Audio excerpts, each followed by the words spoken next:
Hello, and welcome to another episode of Myths and Stories, a Destiny 2 lore podcast.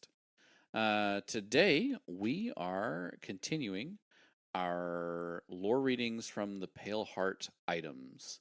Last time we did exotic guns and legendary guns, and Myth and I realized that there are a lot more lore tabs in the game than was going to Mm-hmm. fit in one episode.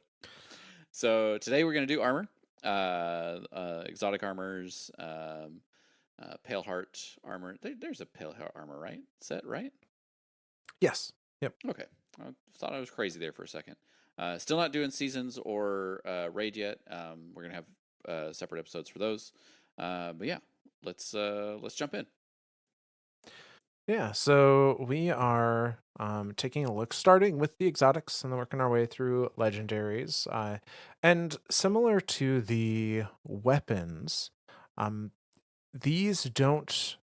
There isn't necessarily a overarching story to some of these, but there are little glimpses elsewhere into the Destiny universe about a particular person or a particular event, which may not be as grandiose as some of the other stories in the game, but it still adds a lot of like flavor and character to the universe. And I would hate for these little stories to get overlooked.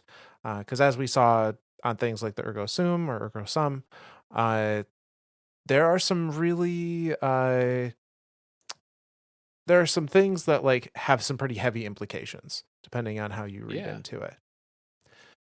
So we're gonna start with the exotic armor pieces. The first one here is the Wishful Ignorance, which is the Titan kind of arms that, as you might guess from the name, have Ahamkara bones as pieces of them. Because that's always been a good idea to strap Wish Dragon stuff to all your gear. Right. That's clearly that's the best thing you can do. Though I mean, we say that Zavala's even like turned on to the idea of like, hey, any means necessary.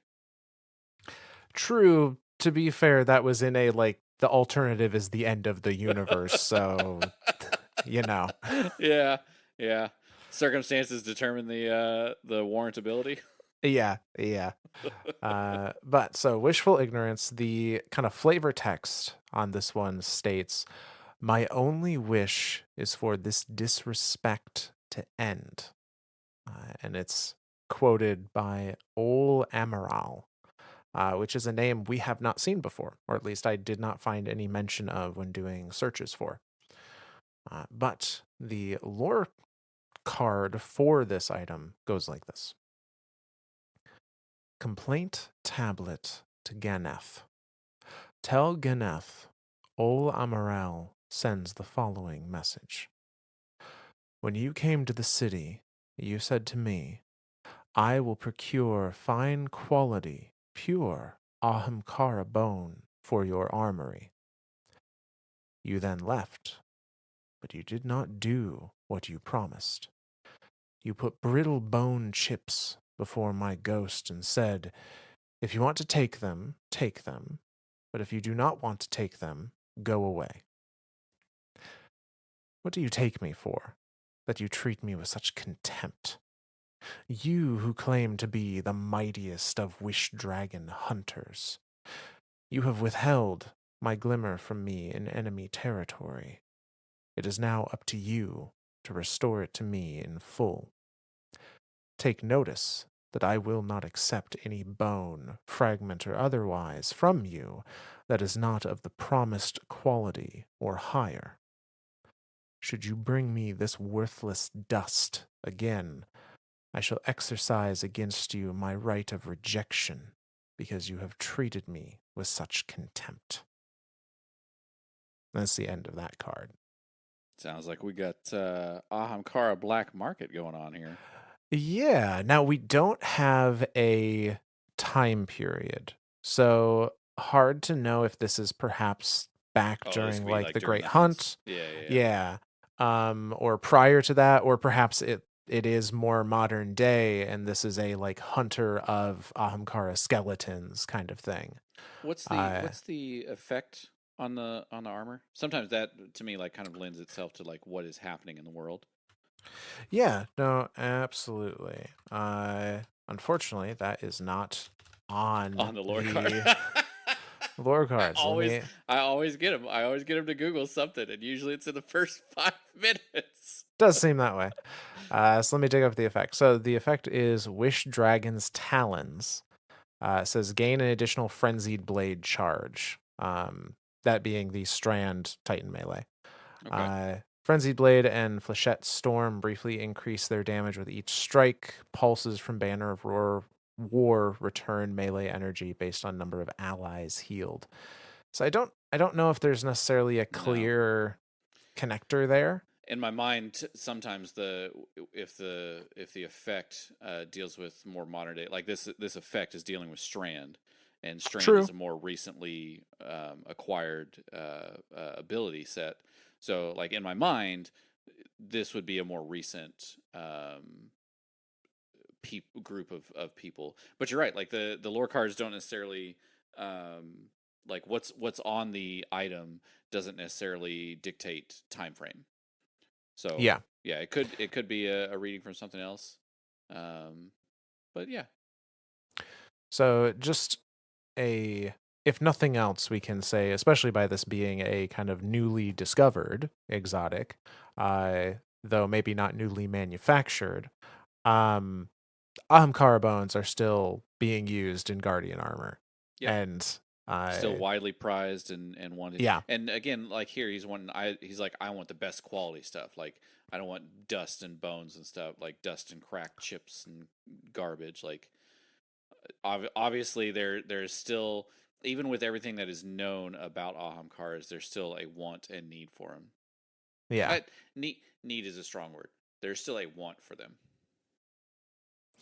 yes. Despite the very known potential issues, there's still a like Especially, desire. especially after everything we learned in Season of the Wish about how Right. wishes truly operate. Like, yeah, it's yeah, makes sense that there's a black market for it though.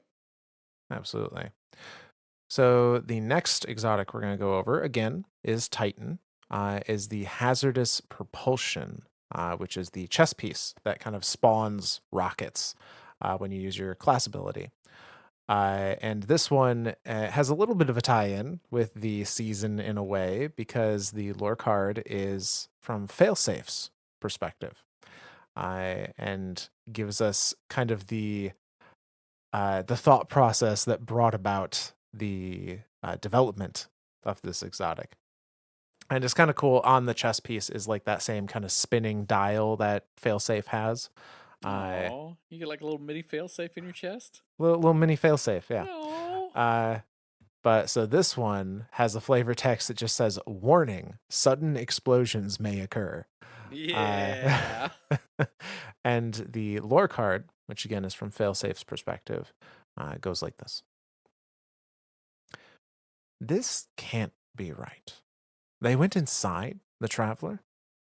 A message she had intercepted moments prior had to be read 3 times before it finally made it through her processes, and she could make sense of the information.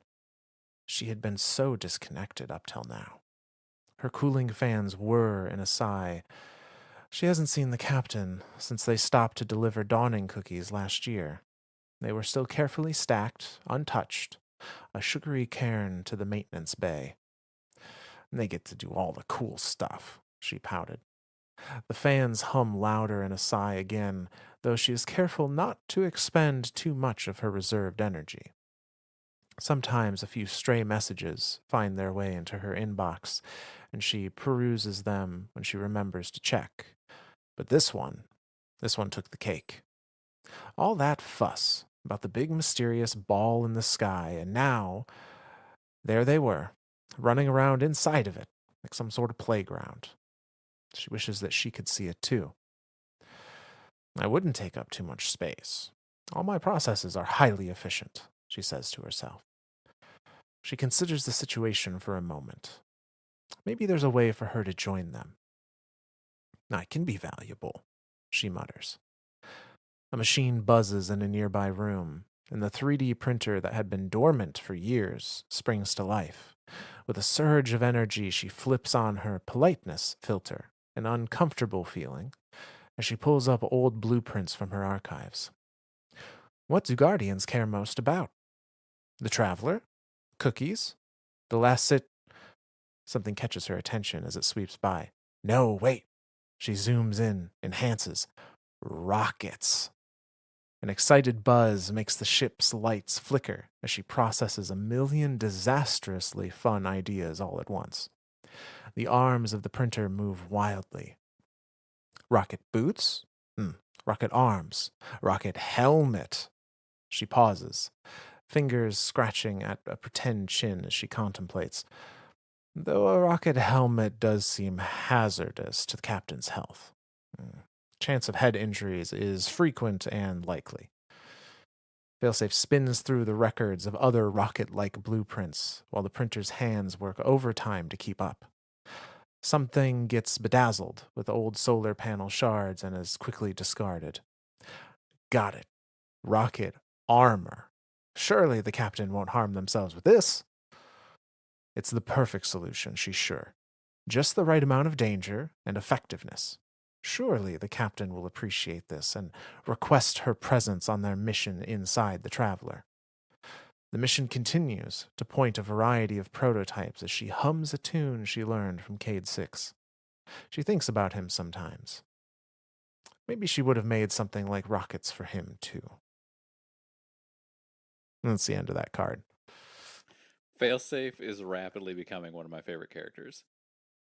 Like there's another.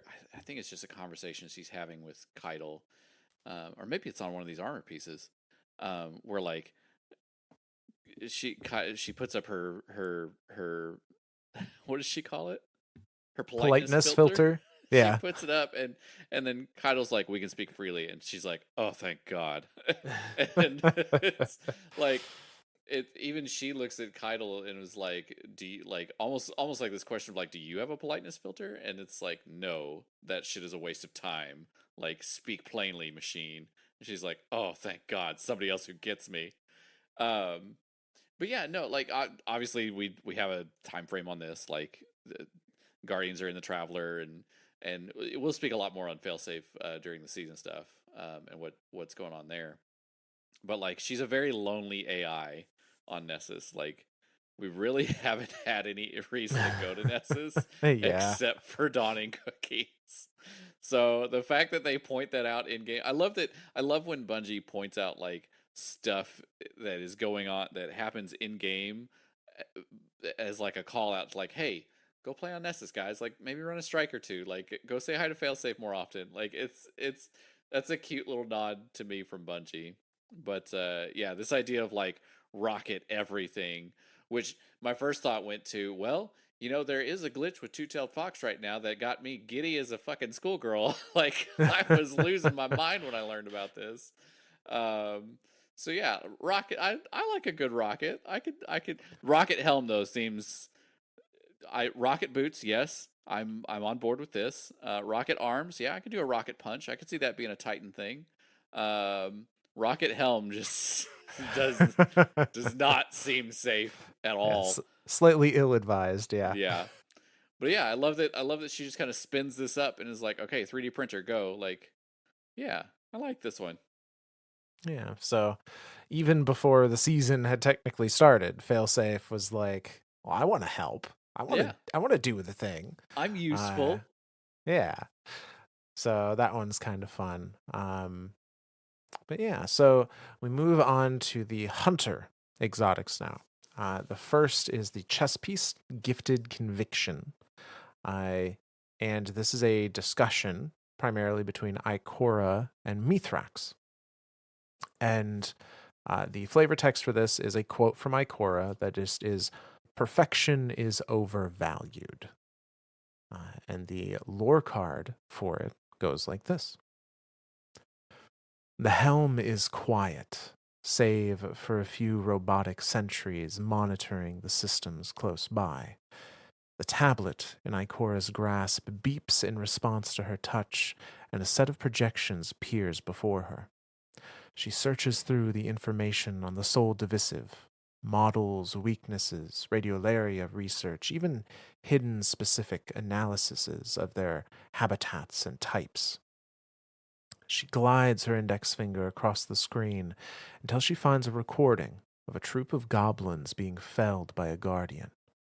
It's quick, a couple of shots at most, before they crumble to the ground in a puddle of radiolaria, and the recording stops.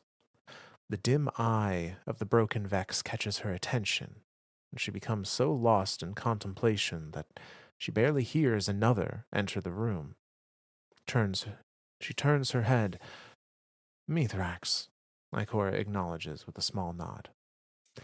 Ikora, he says, returning the greeting. Has your research proven fruitful? Sadly, no, she answers. Her gaze returns to the screen and she sighs.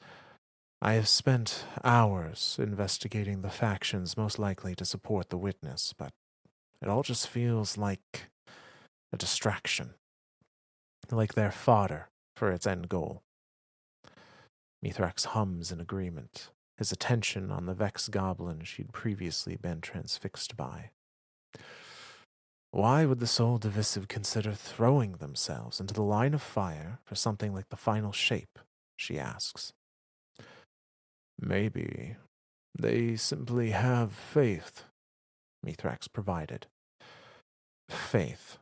Ikora huffs involuntarily, something akin to a faint sardonic laugh. We know the Soul Divisive are an anomaly among the Vex, but are they even capable of faith? What else would convince one to commit life and death to a cause, if not faith in said cause? Mithrax's tone is one of self-recognition, of understanding. The idea of a better future. Ikora remains quiet. Her eyes find the single eye of the goblin once more. They chose their path for a reason that gives them purpose. Not unlike ourselves, Mithrax elaborates, hand gesturing to the screen. Perhaps that is how the Soul Divisive believe they can achieve perfection. Ikora's head tilts up as she considers his words. His suggestion makes sense, and it is the sort of faith a Vex would embrace, the pursuit of total perfection. A natural feeling of defiance wells up in her at the thought. She's known the underlying gnawing of expectation in words like perfection and faith, the ideals that have driven her throughout most of her life, as she had morphed into countless versions of herself in pursuit of them. Ikora swipes her finger across the tablet, and the recording disappears, replaced with a new set of combatants.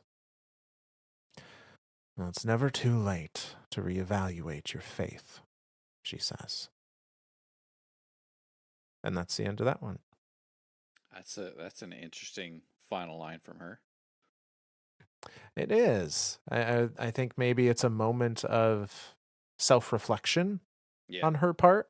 100%. I mean, that's kind of been a big thing amongst. I say amongst all of them, but definitely Zavala. Like Zavala, anytime I think of like faith based ideology in the game, I think of Zavala, of like his faith in humanity, his faith in the traveler. Like he, Zavala puts a lot of stock in faith. I feel like. Um, I think he did. I I don't know that he I does anymore. right, and that last line from Ikora was making me think of that too. Of like maybe he's been reevaluating his faith more often. So yeah, Maybe. it's interesting to think of that. But then also like this idea of like what is faith to a Vex? Like at a subconscious level, a Right. Vex is just a glob of silicon and what data? I mean, kinda, That's yeah. all it Like, is. Like, and it just there's one driving force behind all of X, and that's exist. And outside of that, it's you have your little subsects of, you have Undying Mind, you have Atheon, you have the big named Vex that are like they have specific subfunctions, but all of this is to facilitate exist. Um, except the Soul Divisive. Like the Soul Divisive are the odd ones, and because they have been exposed and steeped in paracausality uh, through way of the Black Heart and replication of the Veil, it's completely screwed their programming. I feel like I almost look at like and maybe the Vex look at them too. Like they're almost like a I don't want to say a virus because a virus actively like hunts out and does Right. harmful, but they're definitely an anomaly. I can agree with Yeah. that for sure. But yeah, I don't like. Would a Vex have faith? Well, and I think Mithrax's perspective is interesting. He seems to be proposing it's not faith in the way we consider faith on like a spiritual level, Sure. but it is a faith in kind of a logical sense of the soul divisive does not necessarily have the soul, no pun intended, Uh, directive of exist. They have an additional exist perfectly or strive for a perfect okay. existence.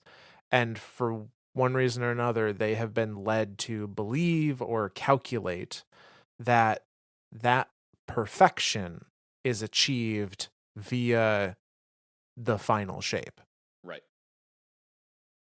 And so Okay. it is not a faith in a spiritual sense, but is a faith in a outcome, I guess, being the best I like the outcome. wording of that. It's a faith in a logical sense. Like, okay, how do I achieve exist perfection? Well, the final shape is like by definition should be perfection. Therefore, I Yeah. will pursue.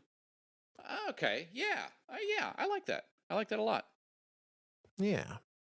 So, a little interesting kind of peek into how the soul divisive may function. And it is some self reflection on Ikora's part. And I feel like, the perfectionists in general can maybe um, relate a little bit to her idea of like pursuit of perfection in her own work has caused her to change herself in Sure. multiple ways. Uh, and this is kind of her establishing that like maybe that's not always been for the better. Yeah. Uh, Yeah. so little two part, Vex slash psychology going on Yeah. there. Yeah. Well, and it also brings up an interesting question too. The Vex of the Soul Divisive, um, and this may just be me remembering things wrong. Are they under the command of the witness?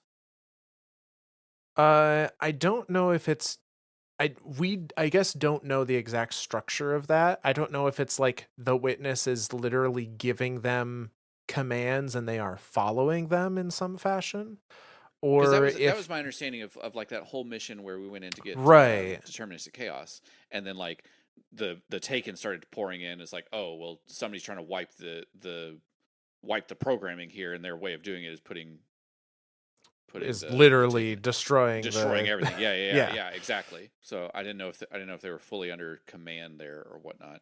Because then that brings up an interesting question. Like, if they are, what now? Like, what do they do now? What are they? Is it like an issue of programming? Like they just follow the last directive they were given, or I mean, granted, we have a new Vex threat right now with the seasonal stuff, and like we're still trying to figure out what the hell that's about with this whole Yeah. chorus conductor thing, which still seems very veil and darkness driven. Yes. Um, I would agree. so yeah, like um I don't know about the Soul Divisive though. I don't think it was a case where the witness could truly give directions. I think it was a case of because this divisive had come to the conclusion that the final shape was the outcome they desired as well, that naturally whatever they wanted was leading to the Oh, conclusion of the final shape. And so sure. it was almost in this case where the witness didn't need to give them directions. By nature of simulation, they were already doing whatever they thought was the thing that would get the final shape to happen. And since the witness was also on the same path, it they didn't really they didn't have a need or a drive to like perfect him. Like Right. He he was was the always vehicle pursuing. by Yeah. which Yep, it was yep, going to happen. yep, yep. Okay, okay. Yeah. That makes more sense to me from a Vex point of view than just a what's the command structure here.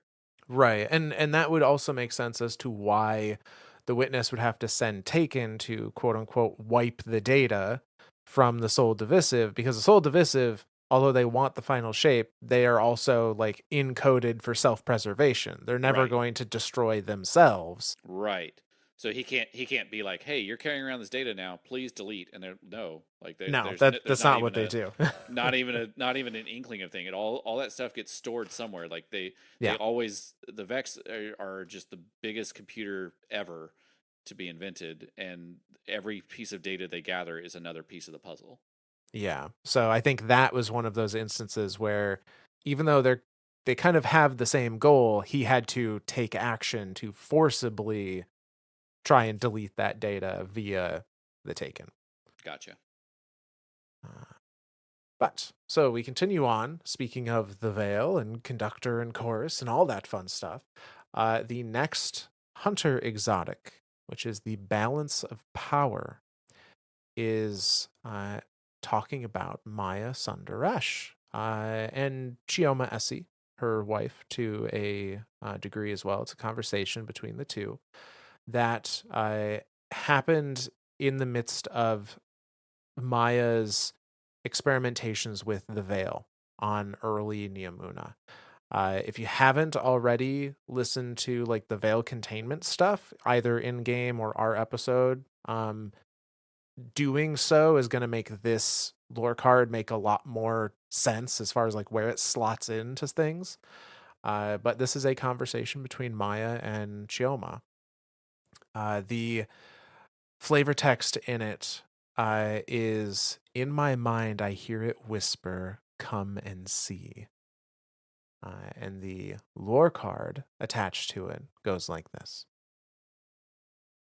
Maya Sundaresh sits hunched over a display, the only source of light in her dark office. Brainwave scans of 16 exos read flatline on the monitor.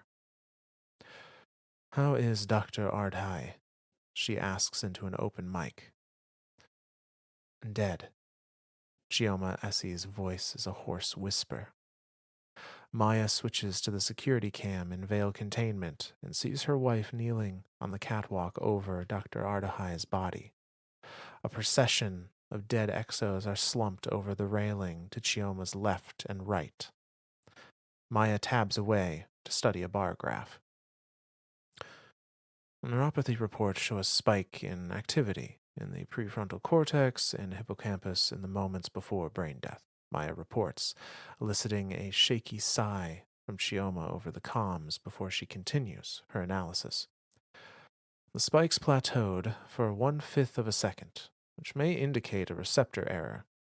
We may need to utilize an intermediary rather than direct connections. Do the hardwires show any damage? Maya tabs back to the security feed, watching as Chioma wipes her eyes and assesses one of the dead exos, checking a thick cable plugged into the back of its head. No sign of damage. Capacitance switches didn't trigger. She swallows down bile. And the problem isn't our hardware. It's theirs, is a whisper only Maya can hear. It's theirs, Maya agrees aloud.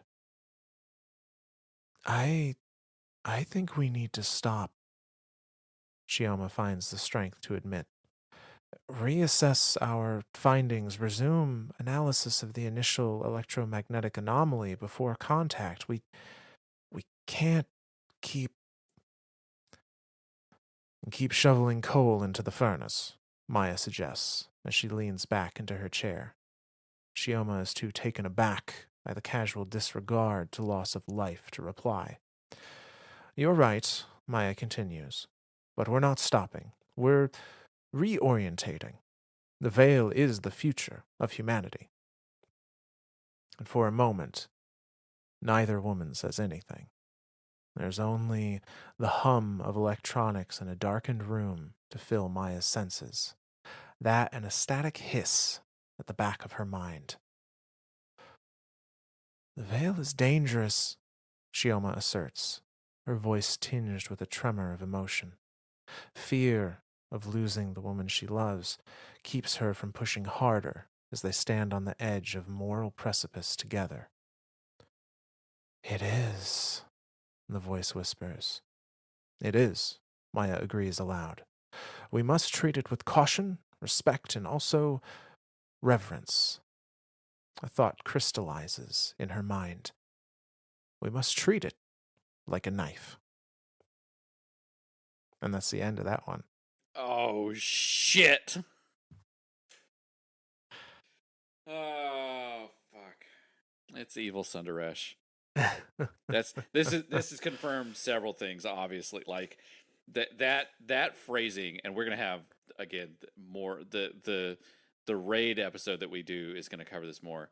That is the true winnower poking at the back of her mind. And I still think that this is possibly one of the evil Sundareshes, one of the 227 copies. I still am not 100% on board. I'll do my normal thing. I'll 99-1. Uh, that this version of Maya Sundaresh is one of the copies and not the OG Maya. Um, but yeah, this whole process here, like Myth was saying, like go check out the Veil Containment stuff, go check out our episode, go look at it in game. It's that onboarding process of using the Veil as this chorus conductor single entity thing. For the Neomunians, it was Neomunians. We're gonna do that. Nia Mooney. Neo, God damn it. For the Neomuni, now I'm just thinking of Neomuna booty. Like I can't. You've screwed my brain, Myth. For the Neomuni, it's the Cloud Arc. Like this is the beginning of this uploading everyone's consciousness into a single. I hate to think of the Cloud Arc as an entity, but it kind of is. Like it's Right. a living, breathing consciousness now. Like it has all these things living inside of it. Like how is it not a level of sentient consciousness type thing? So, but during that onboarding process, they had a lot of deaths, and specifically with the exos, and so that's what we're seeing play out here is all those deaths. And this is where again my logic for this is evil Maya Sundaresh is it's there's two kind of paths I'm going here. One of them is this truly is a cold, calculated evil Maya Sundaresh. Like everything she's doing is to get to this level of like I don't know what to call it other than like vexification, or mind coarseness of the veils of what I originally equated to the veil, and now I'm starting to equate to the winnower. Um, and the opposite of that is her wife, who's still she's looking at these exos as these were people. Like we Right. just threw this coal into the furnace to be like, well, what the fuck happens, and not even taking into account like these were consciousnesses, these were people, these were like, what the hell is wrong with you, Maya? The other half of it, the other side of it in my hand, the part two of it is like, what if this is Maya and she is just that scientifically driven, but now she's got some whisper in the back of her mind that's that's pushing, like she's pushing the boundaries of Clovis Bray now. Like Right. this to me is the same style of whisper that was happening to Clovis, which now that I think about it in this point of view, maybe Clovis was being whispered to by the winnower. Well, we know Clovis was being whispered to by one of the statues, by Right. the K1 anomaly, which was a dissenter. Right. And I think Clovis was already so incredibly egotistical that he didn't need to get to this point. He already started at this point. Right. And the whispers of the K1, we're thinking, and I guess I'm thinking along the lines that those whispers were a dissenter trying to be like, you need to build whatever fortifications you can, make an army, make like, and we're planting those kind of subliminal Oh. messages, and then his psyche, already twisted as it was, like turned, you Turn that know, into like I need to continue humanity. Like this is the way we better humanity. right. Like he already saw himself as the Luca, as like the Right. pinnacle of humanity, and he was already seeking out immortality for himself. And I think through those whispers it changed or added on that, like, not just immortality but an immortal army. And that is what Right. the Exos became. In this case, this could be a Maya copy that has found its way out of the network. As we know, at least one of them did to dissect Clovis. Right. Uh, this could also be the original Maya, but the influence of the Winnower, if that's who it is that is whispering through the veil, has like removed her moral compass. Sure. Sure. Because we know for a fact the original Maya, quote unquote original Maya Sundaresh, she left Clovis Bray's employment due citing like Clovis's inhumane treatment of test subjects as the reason she was leaving. Right. And that's where it scares me that like she's taken on that level of like she started to adopt that same mentality of like Right. everything for the bit like everything for the betterment of the group. Like the death of a few, fine, that's going to happen. Like, and she's starting to be able to justify like, oh well, it's just one human life, and it's like, okay, well, how many human lives does it get to a point where you're like, this is no longer like this is just genocide now. Like this is no longer Right. a furthering of science. Like to me, the first one that died, it's like, oh shit, okay, this is bad. Like let's maybe rethink what we're doing here. Whereas Maya's like they've got a whole batch here. They've got like what 10, 15 in this catwalk alone, and Maya's just like, yeah, okay, well let's keep going. Yeah. Yeah. And it's one of those things that we may have said this during our veil containment one, but it really makes me wonder how, like, the Cloud Arc does not seem safe. No, The Cloud Arc seems like a the people in there. I fear that eventually we're gonna hit a story beat where we return to Neomuna, and it's because the people in the Cloud Arc either can't come back out or are like they're being altered. Like their personality is starting to skew towards I this think like disregard for yes. life.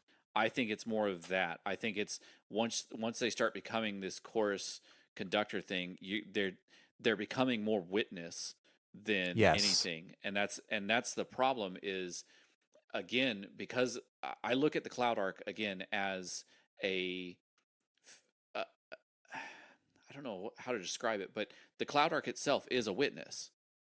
Like it is a bunch of consciousnesses shoved into the same space and they're all using the same operating system. And in the case of human consciousness, like we have willpower. So in the same vein that in the witness, it seems now again I can't 100% confirm this, but it seems like the will of a few were oppressing the will of the many. Um, and I'm curious to see if that same thing is happening in the Cloud Arc. That eventually we're gonna like what you're Maybe saying. We're so. gonna hit a point where like the will of a few have now finally overwritten the will of the many, and now everyone's just like praise Cloud Arc or praise Nimbus or something. I don't know. Yeah, well, it is interesting that like we have kind of the story of how everyone, plugged into the Cloud Arc, meant as a emergency, like emergency, containment of themselves, like a Sure, protective measure. like a save But humanity. This is all we can right, do for now. But and again, this may just be nature of like we need to get there in the story beats that, they can only tell one story at a time kind of thing. But like that danger is past Yeah, at this point. So and like nobody's unplugging. right. So what's going on in Yeah, there? that's my genuine curiosity right now. Is like they did that to preserve themselves, to stop, stop humanity from dying out. Because and correct me if I'm wrong, the Cloud Arc is actually fairly recent, right? Like the all of them actually uploading Yes. themselves was possibly within the Yeah. last like 100 years I of don't know if Destiny we have a history. I don't know if we have a timeline, but in its current iteration compared to everything else, it is fairly recent. Okay. And the fact that it was done the way that it was definitely a protective measure to like protect the people of Yeah. Neomuna. God damn it. uh, but now that like the big bad, the witness has been dealt with. Now, granted, obviously, there's still there are now new stories to be told because defeating the witness, and this has been said throughout the seasonal stuff too, is like there's now the universe's biggest power vacuum has just been created, Yes. and like everything is gonna vie to try to fill that void. Um, and it's like I don't know, it's almost worse that we destroyed the witness. Like, I mean, is it's because is that we've traded the devil we know for the devil we don't. that's It's what I'm it's saying. the Like but at the we same time, we couldn't just leave the witness right, alone. right. So, Like you either unmake the universe or you don't. Like I don't know how to deal with these problems, Smith. but it is an interesting idea. I fully expect that we are going to return to Neomuna at some point, and it is going to be that the people in the Cloud Arc are changing in I think some you're way. right. I I'm I'm I have learned to follow your intuition because you have an insanely good way of predicting what's going to come. I just find puzzle pieces and either they fit together or I smash them together, but sometimes it works. Sometimes both. Yeah, sometimes both. But yeah. So alrighty. Well, that takes us now to the Warlock exotics. Uh and we have another very interesting exotic here that is relating back to kind of similar to how Ergo Sum was like the travelers in experiences of the traveler as it visited different places. This exotic is the Speaker's Sight, the Warlock helmet, This is the one I'm and excited for. this one has, in a very similar way, experiences of speakers. Or I'm not sure if it's a speaker, if it's all one speaker in this instance, or multiples. I think it's multiples. I think it is too.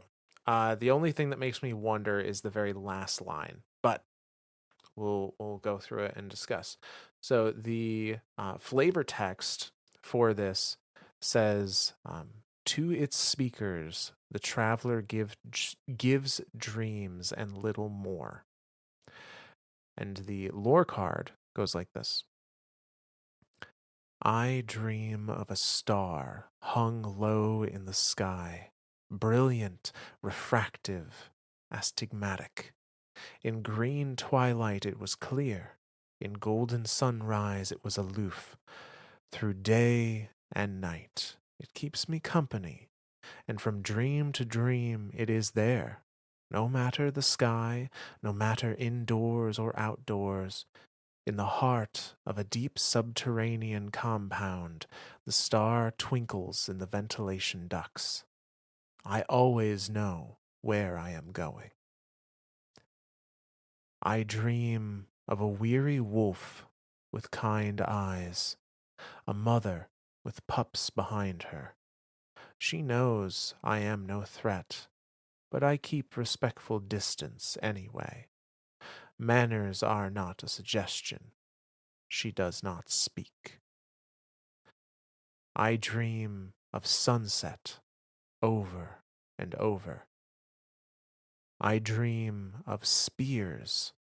I trace symbology through archives, boar hunting and defense, creativity and fire, sacrifice and martyrdom. I do not understand the dreams. They stay with me for a long, long time. I dream of peace. I dream of waking with a rising sun, calm at dawn, walking to birdsong, to the sound of wings. I dream there is no fear, and there are no walls, and the only trouble that meets me is that I must shade my eyes when I walk out into the world. I dream of dreaming. I wake from one dream and into another dream. There was a time when people like me dreamed and it was a story, and now I dream only omens, cast in the fall of bamboo and the patterns of offal. I dreamed that I had a dream where I knew without question what was being said to me, but in the waking it is nothing but smoke. I dream of patterns in the stream, fallen leaves drawing pictures for the briefest of moments before being washed down the river. Sorrow crushes me, and I do not understand why. I dream I am a voice caught in a throat, a heart trapped behind ribs, the thundering life of something that can only exist in its cage. I am light, cradled in glass and wire. I am a shield, dreaming of being a sky, in love with the clouds. I look back at myself and I am so, so small. I dream, and I wake, and I remember the dreams I have had before, though I do not understand them. But they array themselves in orderly fashion, in a long queue of patience, and I have time to cast the bones and learn their meaning. And that's the end of that lore card. You know me and metaphors, man. This is some deep thinking shit. So I guess I have two questions here. Um, One, is this future speakers or is this past speakers? I see this as perhaps a past speaker that is seeing via dream some of the experiences of the speakers that came before them. So I that was my second question is it the experience of the speakers or the experiences of the traveler being told through dreams? I guess I should say I don't not necessarily the experiences of the speakers themselves. I think it is messages those speakers have received from Okay. the traveler. Okay. So then that brings the ultimate question of what does it all mean, myth? Well, let's go through. Let's go through line by line here, or kind of section by section. So, um, I dream of a star hung low in the sky. You know, essentially, they're saying that this star is always present, no matter what I'm dreaming. It's always there. It's always guiding me. I see that as like that is these are messages from the traveler meant to give guidance or information in some way. Okay. Uh, I dream of a weary wolf with kind eyes, a mother with pups. She is no threat, but I keep a respectful distance. We have seen the traveler referred to as a wolf with pups in a dream, actually by Clovis Bray. Clovis had a That's who it was. dream. Yeah. And then like the mother pup like shunned or he one of them was devouring something. Is Yes, that what it was? so I I remember the pups one is the one that like stuck with me, and for some reason I kept thinking, oh well, that's Empress Keitel and Lord Saladin. Like, no, you dummy. Like, yeah, so Clovis has a vision while he was in surgery. right. And it was essentially he states while he was dead, he had this vision. because there was a moment, I guess, where he like flatlined on the surgery table. And in that vision, I he was with this. Uh, he describes it was like the mother of his son, Clovis the Second, who was also a wolf, and one of her eyes was a star. Uh, and he knew himself in that moment to be the false alpha, the pack leader that fights for dominance. Um, whereas really, uh, alpha means to be a parent. Uh, and so I think it was kind of this idea of in this dream he was being shown, in this vision he was being shown, presumably by the traveler, if the traveler is this wolf in this case, uh, that he was pretending to be the pinnacle of humanity, and in that pretending, in this dream he saw himself devouring his own cubs, which That's I what it think was. is humanity in Is this humanity. case. Yep. Yep.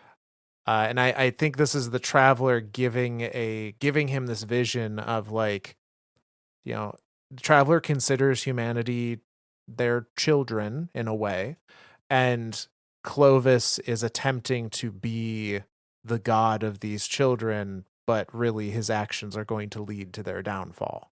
Right. Uh, and so this is the speaker seeing a similar vision of the traveler, presumably as this wolf, but the speaker recognizes that, like, you are not trying to harm us. I'm not going to try to harm you. Yep. Uh, and there is this level of respect between the two.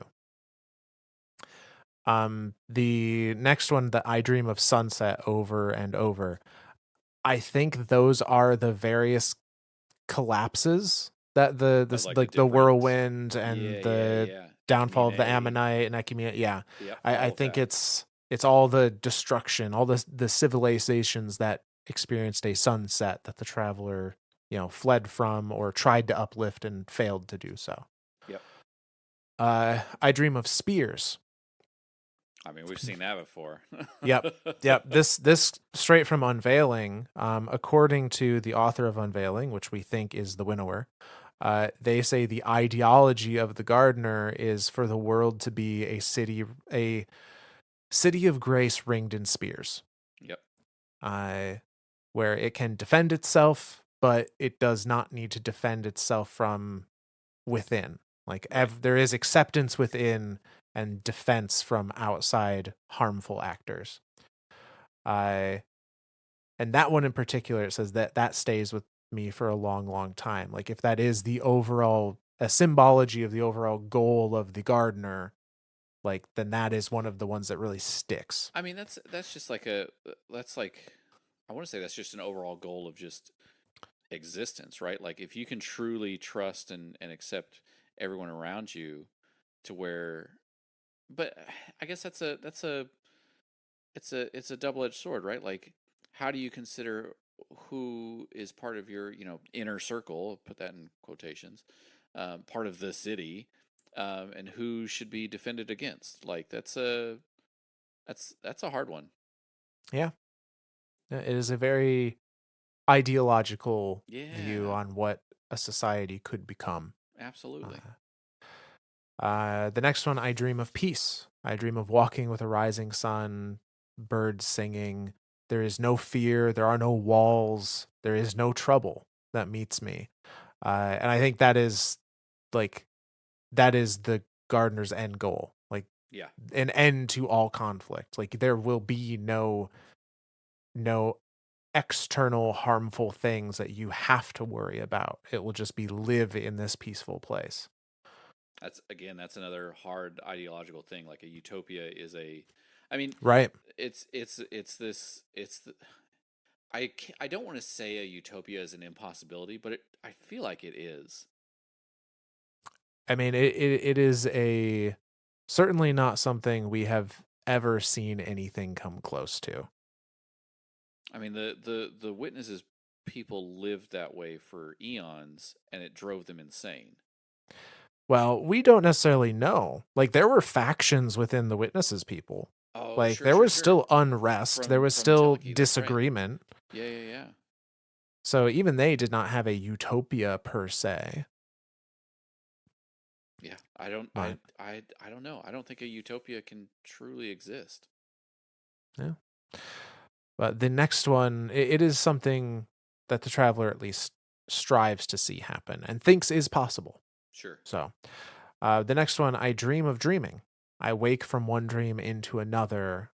There was a time when people like me dreamed and it was a story. Now the dreams are only omens, cast in the fall of bamboo. And, essentially, I think this is them saying, like, the ability for speakers to communicate with the traveler has declined over time. And we saw that in constellations, right? Like we saw like they are having a harder and harder time communicating. Yeah, it used to be a very like pointed, not maybe still not a exact like translation one for one, but it was the point got across, like the four tenets got Yep. across. And then over time it became more cryptic, more interpretational, and it was less like this is a message I received and more a like let me decipher these things to try and figure out what the message was, and Did that that leaves a start lot of room for interpretation. right? Did that start happening after the collapse? That like uh misinterpretation of messages, or I was that think like a so. because I that's think it was either during or after. so that's where I'm equating that to the releasing of ghosts as well. Right. So The like traveler is lesser once the ghosts have been released. yeah, so like now it can't. I don't want to say it can't communicate effectively, but like communication becomes harder. Is Yes. what I think is happening through those events there. So I yeah yeah Yeah. I like that. Uh the next is in a similar vein. I dream of patterns in the stream, fallen leaves drawing pictures before being washed down the river. Sorrow crushes me. I do not understand why. I think this is again that moment of like people were trying to, or there was a want for communication that just couldn't happen. Sure. It couldn't be delivered in the same way anymore. And then that, I dream of being a voice caught in a throat, a heart trapped between behind ribs, something that can only exist in its cage. I am light cradled in glass and wire. I think that's the ghosts like You think being so? created essentially. I was thinking of that as like a true like now the speaker is well I guess again in that same vein if this is happening at the same time now the speaker is truly just uh, borderline making shit up like a voice is being called a voice is being projected out but the receiver the speaker on the other end is just kind of like yeah okay whatever Yeah. and not really trying to listen. Well, I don't know if not trying. I don't know if it's like it may not be possible to receive the message at this point. Oh, sure, sure, sure. Because the ghosts have become the ghosts are part of the traveler, and now it's it's like ripping out resistors in your radio, Kinda, and you're yeah. just like, okay, well, I still get the signal, but I don't know what the hell is coming in here. I got all these parts over here on the side, and then like you put one back, and the signal gets a little better. Like, oh, neat, but you don't do anything to like put the rest of them back. Well, and I don't think it's a case where that was like the putting them back would be the destruction of The the destruction ghosts. of ghosts, exactly. And then like the comment of one of our shout outs last week was like, what if the hive was just like a an acceleration of this? Right. Like Yeah. it's a super dark thought, but I mean now the traveler is there's something emanating from it, and I mean the only one that can I guess the only closest we have to a speaker right now is Micah. So Yeah. But yeah, Micah, Crow, Mithrax, we Crow, have a sure, few now that are a little more tapped into things, but sure, maybe because the traveler's becoming more whole, that it's a little easier for those signals to be picked up. sure, sure. But I think specifically the I am light, capital L, cradled in glass and wire is the ghosts being like created, projected Okay. out. Sure. And then it says, I am a shield dreaming of being a sky. In love with the clouds. I look back at myself and I am so, so small. Again, I think this is the traveler. Uh, they are becoming a shield. They never wanted to be a military force. The traveler never wanted to create violence within the universe, but it has become a necessity in Right. order to defend the things it cares about. And Namely the like, universe itself. right, all it wants is that peaceful state where no one has to worry about anything. And so it, although that's what it wants, that's its goal, it's being forced to become a military might to defend the possibility of that goal. See, and that's where I say it like a utopia is a I don't know that a utopia is truly possible. Well, and I think utopia means different things to different people. Yeah. So, and like we heard Micah say, the traveler is not always right. You're right. Like it Right. has its own interpretation of things. That doesn't mean it's the correct interpretation of things. Fine. Yeah, and then this last bit, I wake and I remember the dreams I had had before, though I do not understand them.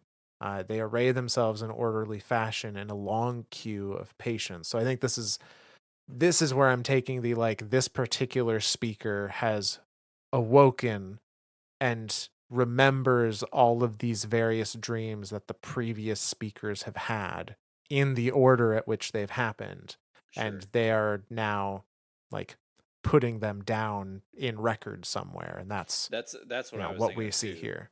I was curious if this is like he's reading from a record at this point, but the fact that it's stated in dreams, like okay, it's got to be a retelling of past events, and now he's like, I need to write these down. Yeah, and by nature of the helmet itself being like the front of it is literally our speaker's mask. I believe that these are likely things experienced by the last speaker that died in the Red War. Okay, so these are possibly events. These so okay, so I guess it's a two-part thing. One, these are events that have happened to the traveler, or things that the traveler has tried to convey. I guess these aren't necessarily experiences. These are probably just things that the traveler is trying to convey outward, and this is the interpretation that has been happening through the various speakers. And now there's like a final, like, hey, I need to write all this stuff down Yeah, from the I current think speaker. so. Okay. Yeah. So a lot of interesting things there. Yeah, yeah. This one was the fun one for me. Like the fact that it was the speaker's mask. Like I thought that thing was like very reverently like cared for, and maybe this is just a duplicate of the mask. Like maybe it's not the mask, but like it Yeah, feels like it's the mask. it seems, yeah, like it gives that vibe, that Yeah. reverence of the original. Um, no, so the next warlock exotic is a creepy one. Like this is one of those ones where you can go, ugh.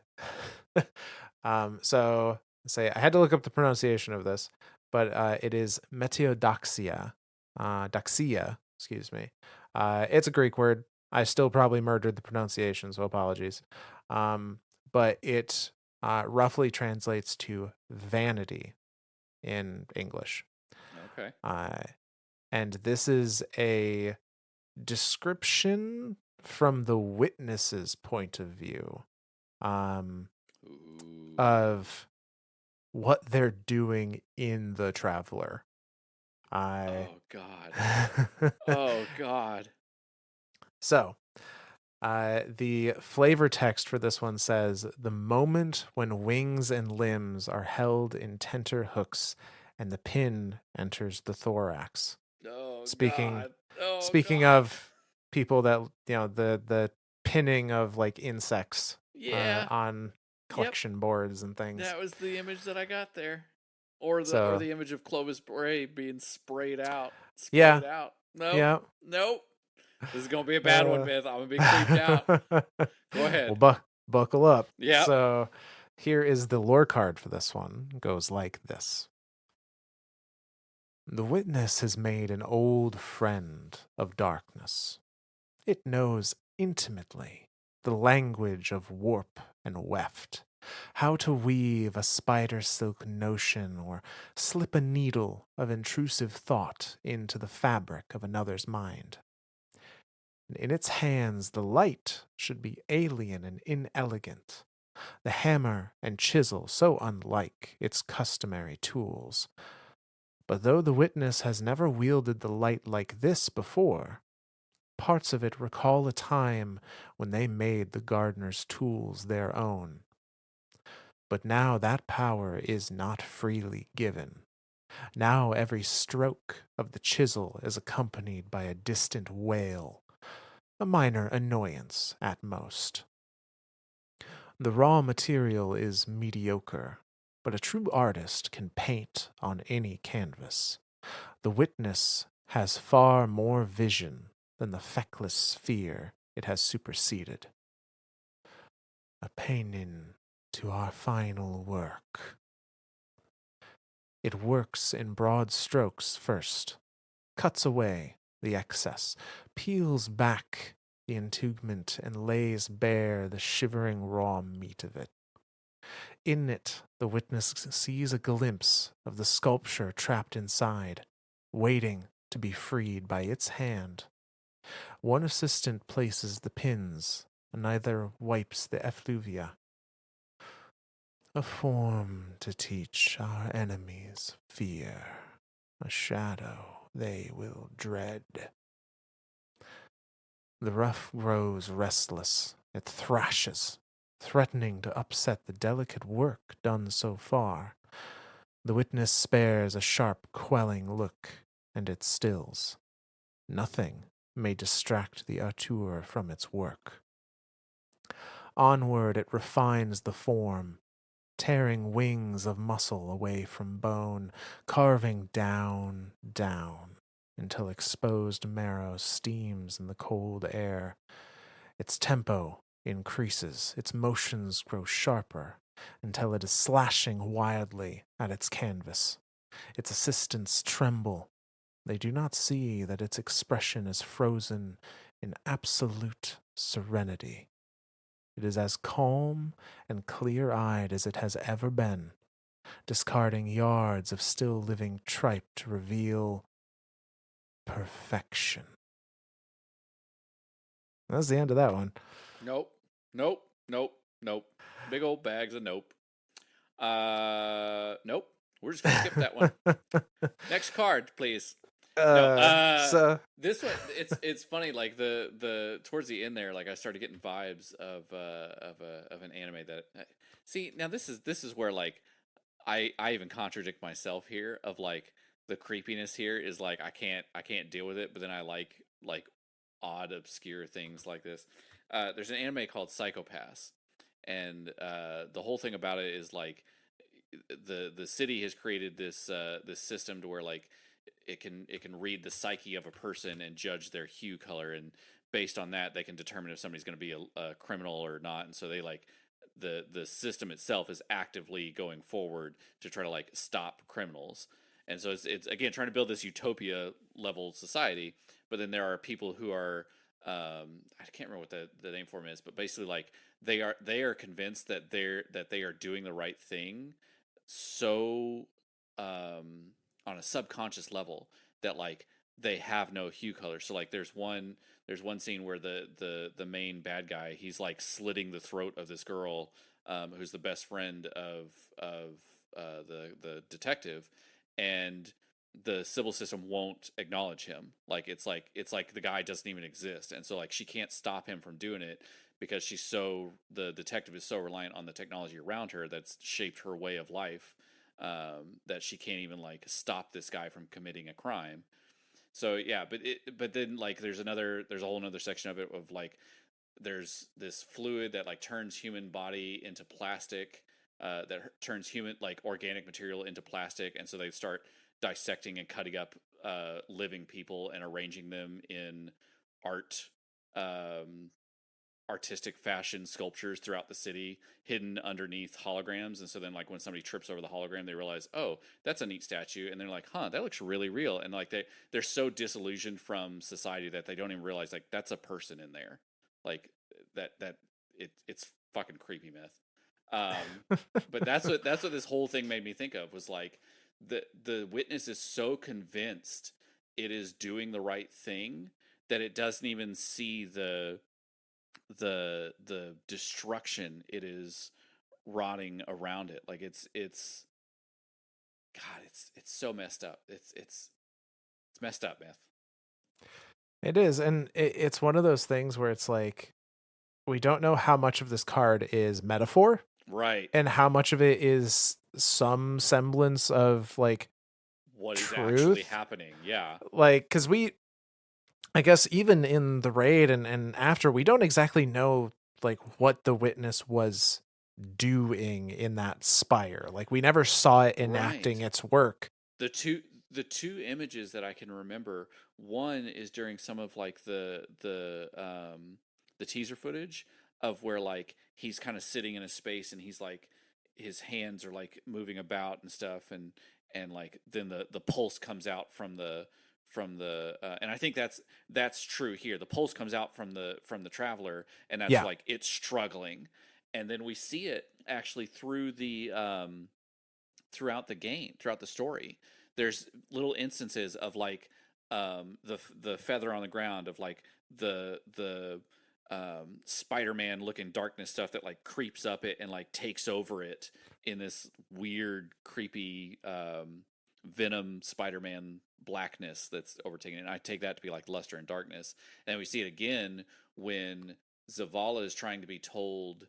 I think it's Zavala trying to be told. No. It was when Cade was being trying to be told something, and then it flashes to the hawk, the dove, or whatever, the bird, the white bird, being like sucked, like that same stuff is Yeah. like crawling up its body, and then we see a flash of the witness's eyes, and then the message gets perverted, and then misinterpreted by even Cade there, when it's trying to tell the tenets of Guardians or whatever.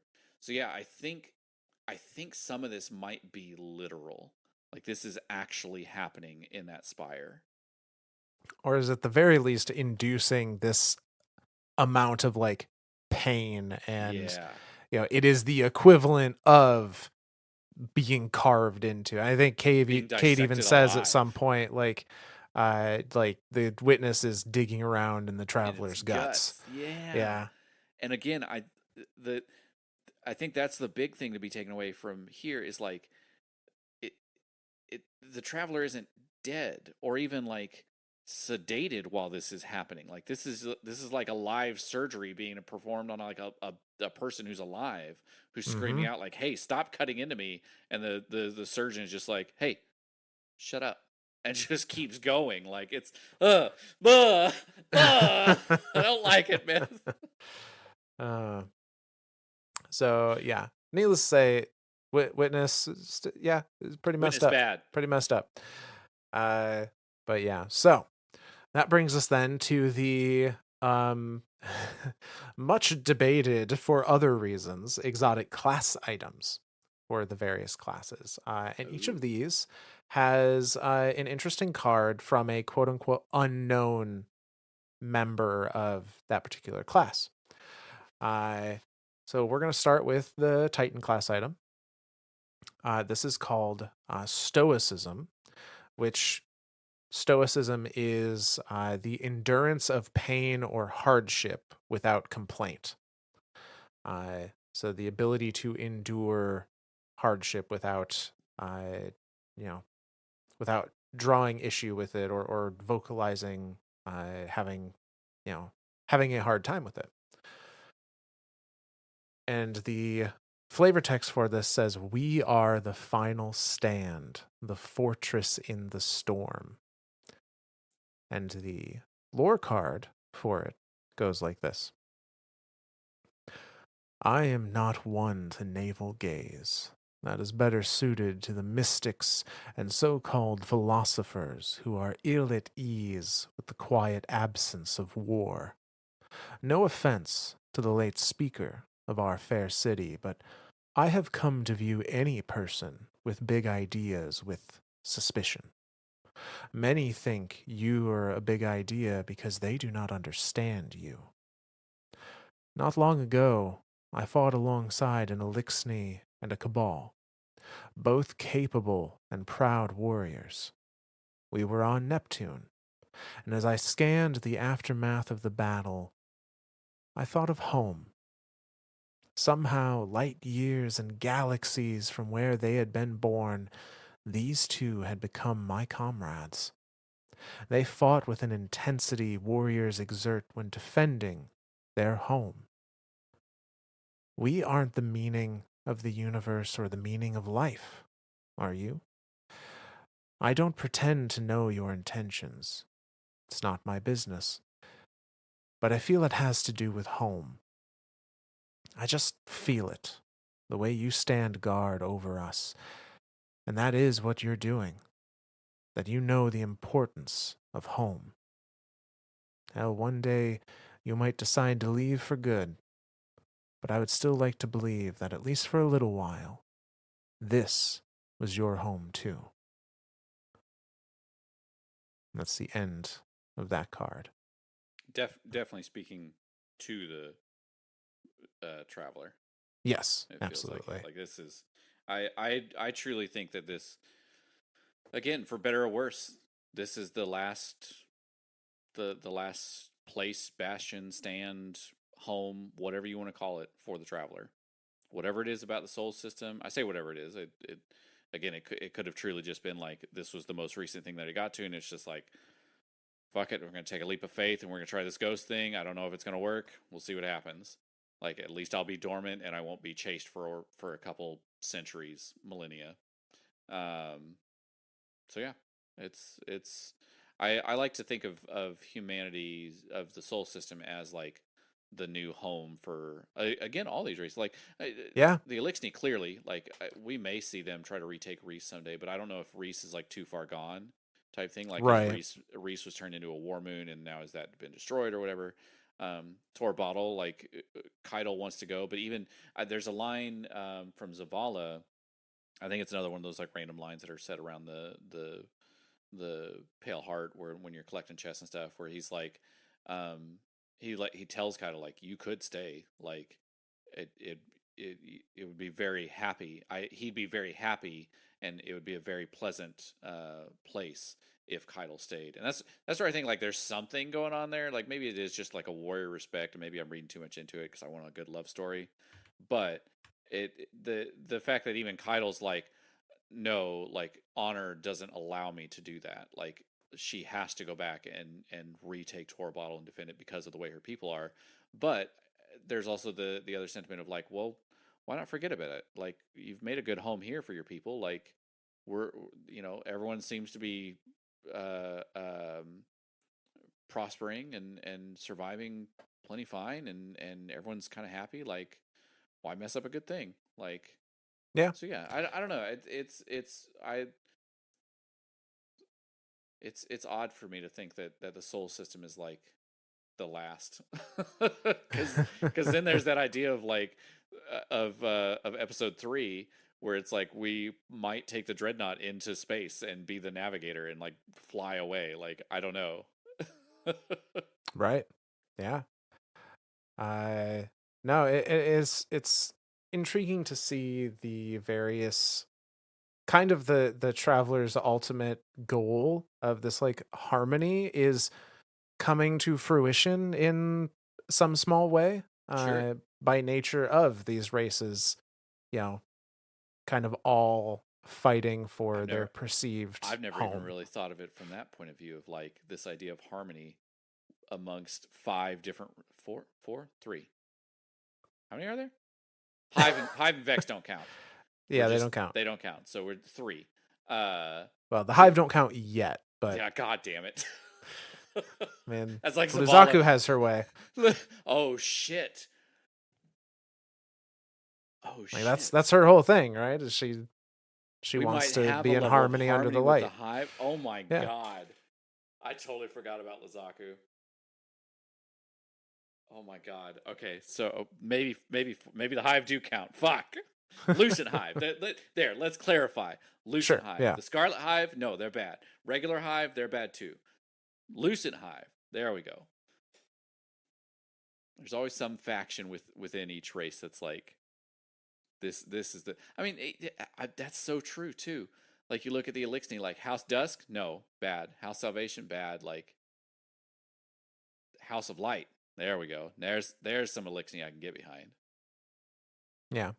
Very different motivations for each, but yeah. Sure.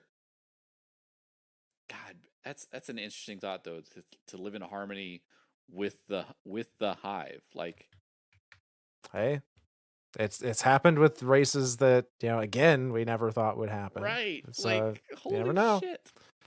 Never know. But that takes us to the hunter exotic cloak, the relativism, which generally speaking is uh, kind of the lens of which you view truth and falsity, right and wrong, kind of your standards of reasoning and justification are your relativism. Yeah. Uh, and this one, again, is kind of the hunter relating themselves to the traveler, similar to how the Titan related themselves to the traveler and the situation they were in. And the flavor text on it says, "We watch and we listen. We are the first to see the danger lurking in the abyss." And the lore card says, "We were the first wanderer, navigator, searching for an answer to a question you've yet to ponder. I am the watcher, invisible, the eyes of the last city. The very nature of my duty necessitates solitude. We were both adrift. Along the brinks of space under the black sky, you enter the lives of people that grow to resent your desertion. But we share the same heart, and I know you. You aren't disaffected. We are not walking away. We're looking to the horizon." And that's the end of that lore card. I'm not sure what to make of this, honestly. So it is again the hunter kind of equating themselves to the traveler. It's each of these seems to be the class viewing the traveler through the lens of like, I understand a part of you because we're similar in this way. The hunter is saying like, we you and I, the job of a hunter is to be the scout, is to be the watcher for dangers on the horizon. I and in order to do that, we have to live a certain life of solitude, and I the people that you leave behind to lead that life may resent you for it, but you're not heartless. Like it isn't that their affections don't mean something to you. It's like you're It's not you're doing it out of malice. You're doing it out of right. You're not abandoning them. You're watching the horizon. right. God, that's an interesting thought too. Now to kind of think of that perspective from the previous lore card of the Titan, to be like, uh, home is what you defend. Like that's Hmm. like again the ferocity that um, the Cabal and the Elixni are fighting with to defend the soul system. Like they, as much as they say we're not home, like I mean, the only people that fight with that level of ferocity are people who are calling that place home. Man, that's a damn, damn myth. Kicked me right in the feels, right in the balls. That was not. That was. I was not expecting that. Say, and again, we don't necessarily know that we can't say that these are truths by any stretch, but these are Philosophical how truths, right. philosophical truths. Yeah, yeah, Well, these are the viewpoints of kind of these different classes and how they relate to the traveler. yeah, yeah, yeah, Uh, yeah. so the I traveler like may that. not think of itself in these ways necessarily, but this is how these people are coming to terms with like, I understand why you're doing what you're doing. Yeah. Well, now I'm interested to see the warlock's perspective. All right. Well, the warlock class item is the solipsism, which is the quality of being self-centered or selfish. Uh, and Interesting. so it equates as well to a viewpoint of philosophy that you can only know yourself to truly exist. It is this very existential viewpoint in philosophy of like, because the world around us is built entirely by our preconceptions of what it should look and feel and the rules it should follow. The only thing that I can know is true in the world that I walk through is myself. And everything else around me is open for interpretation. Shit. Is a very, very loose summary of that kind of philosophical viewpoint. I'm sitting here thinking of these philosophical viewpoints, and I'm sitting there like, fuck, maybe I am a Titan. But the flavor text on this says, "We are thinkers, daring to dream about the universe and its infinite expanse." And the lore card for it says, "I see an abyss, small and distant shapes. I am walking in your nascent memories, flickering motes. I sense curiosity. You've always pondered from the very beginning, as did we. I see tessellation, the pulsating hum of cosmic structure, a kaleidoscopic symphony of light and dark. What was the veil to you? Since I awoke, I have always felt like I was dreaming. I'd like to think that's how you feel as well. Those of us that hunger for a greater truth, we dream with you." And that's the end of that card. They asked the question that like still has not been answered. What is the veil to you? Like Yeah. that's the ultimate question. I feel like that's what is the what is this connection that either A, you've been running from this whole time, or B, are now afraid of it because it's reconnected to you. Like what is this part? Is it a part of you? Is it a tool that you use? Like what is the veil to you, traveler? Yeah, warlocks ask these questions that's like warlocks are the thinkers. They really are. Like I don't know. Maybe I'm a little bit of all three. I don't know. You don't have to be one. I No, we have to be classes here, Myth. Warlock's No, the we best. really What's don't. wrong with you? But so kind of the overall summary from the Titan perspective, they see the Traveler as a great defender. Yeah. From the Hunter perspective, they see the Traveler as the great scout, Mm-hmm. always on the lookout for danger on the horizon, and either defending or retreating as is needed. Right. And the Warlocks see them as a studier of the universe, something trying to unravel the very meaning of existence and the beginnings of everything. And the Warlocks see something that is, akin to them in that, want to understand. Yeah. So, Yeah. yeah. I like it. So that gets us through the exotics and brings us to the legendary armor set that dropped with the final shape. This is the first ascent armor. And as best I could tell, it is the same across all of the classes. So we're going to be looking at, I think I have the Warlock set pulled up just because that's what my character has. That's the one I knew the names of. Liar. It's Um, subconscious. You know Warlock is the best class. yeah, okay. Uh, but so these are some interesting viewpoints. It's always like light and dark. It's kind of the theme going on with these. And it's again these little pockets. Each one is a look at someone that is uniquely affected by light and or dark.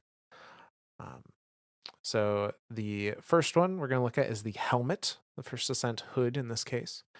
And it says, choose what you will become next, is the flavor text.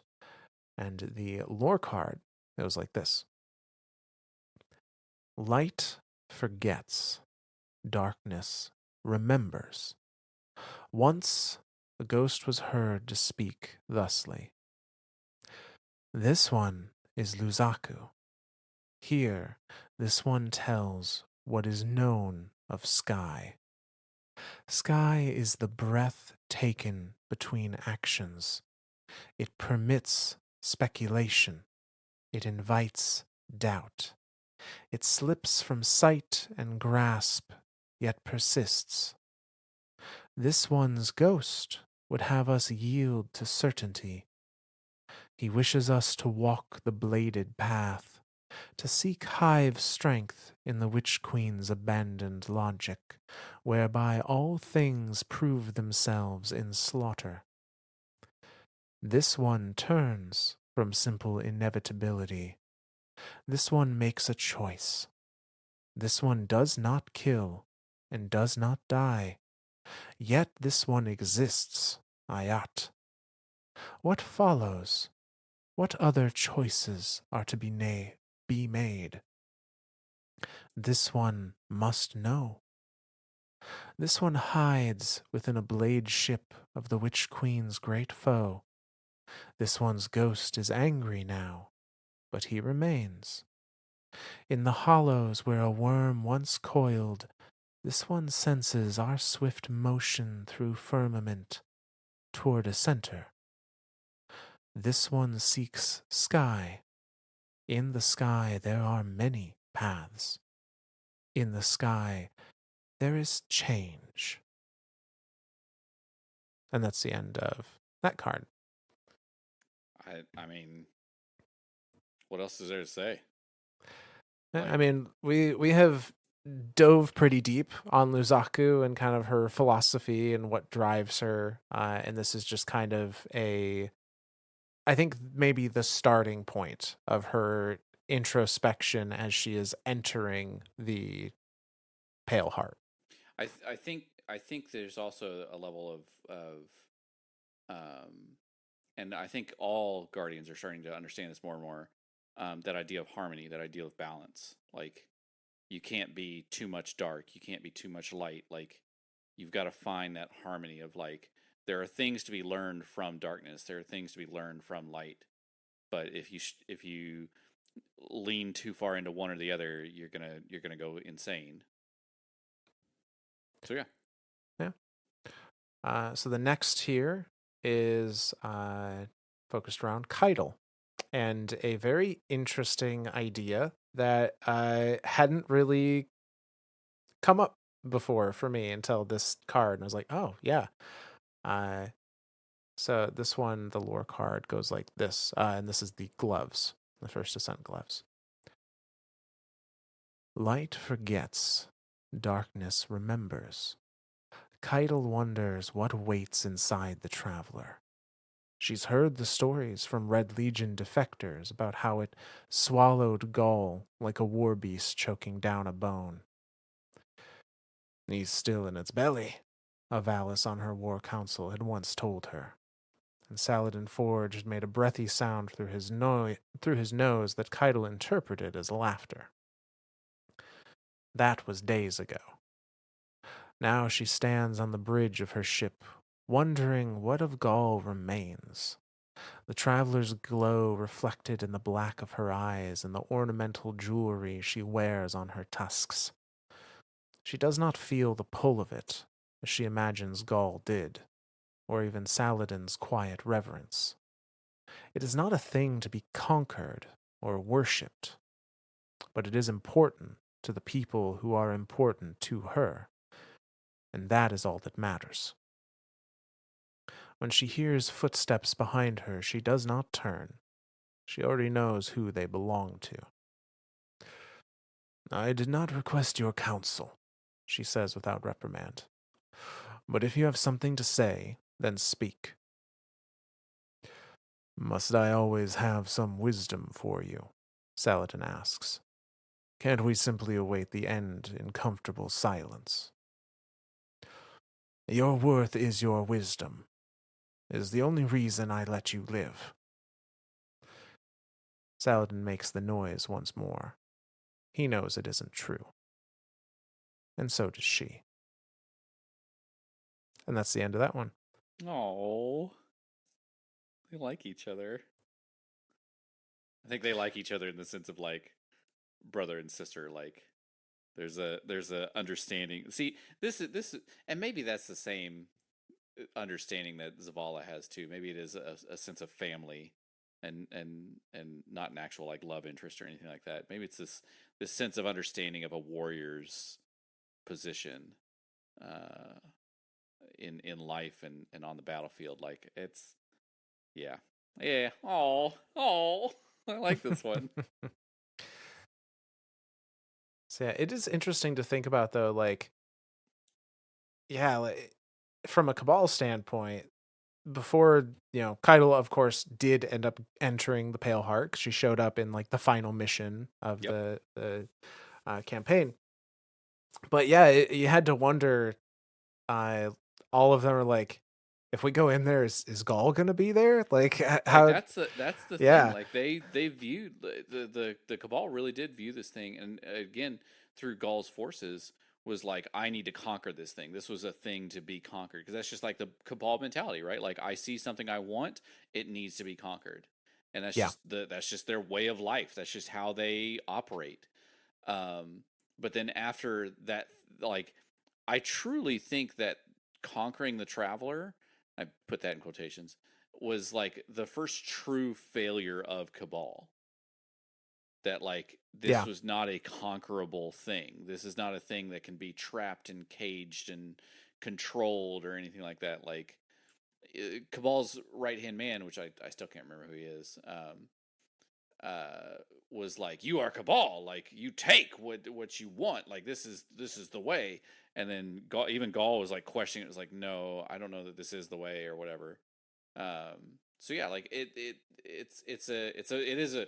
it's a funny mentality to think like, "Oh, he's in his belly. Like the traveler ate him. Ha ha ha ha ha. We go find Gaul's, I don't know, bones or something."